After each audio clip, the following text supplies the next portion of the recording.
What was the Renaissance? Once upon a time, long, long ago, after the dark and difficult days of the Middle Ages, the world began to wake up. For hundreds of years, many people in Europe had been busy just trying to survive. There were wars, plagues, and hard times. Castles were built for protection, and knowledge often stayed locked away in dusty monasteries. But one day, something began to change. It was as if a great light was slowly rising over the land. Not the light of the sun, but the light of curiosity, learning, and imagination. This new dawn was called the Renaissance, a beautiful word that means rebirth. In the magical cities of Florence, Venice, and Rome, people started asking big questions again. What makes a painting beautiful? How do the stars move across the sky? Can we make life better through learning? Artists, scientists, and thinkers began to look back at the ancient world of Greece and Rome, where art and knowledge had once flourished.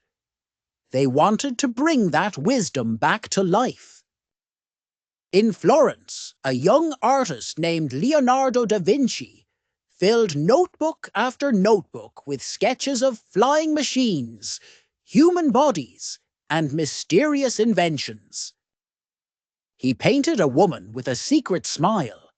Her name was Mona Lisa, and she still smiles at the world today.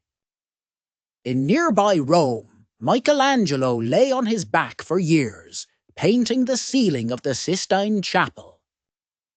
Each stroke of his brush told the story of creation, and when people looked up, they felt like they could almost touch heaven.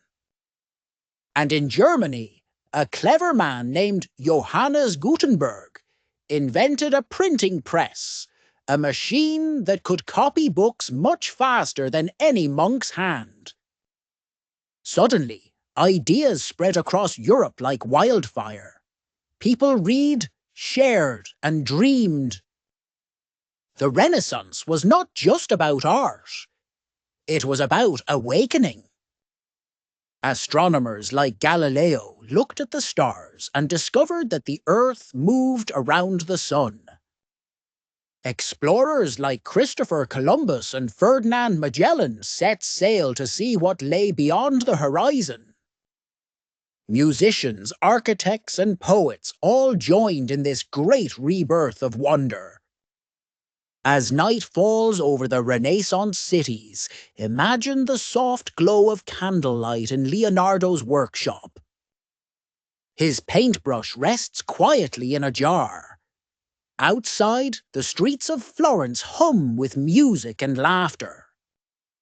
A world once dim is now bright with hope and imagination. And though centuries have passed, the spirit of the Renaissance lives on. Every time you ask a question, create something new, or dream of a better world. Because the Renaissance, dear dreamer, wasn't just a time in history. It was, and still is, the moment when the world remembered how to wonder. Good night, little thinker. Let your dreams be as wide and colourful as the Renaissance itself.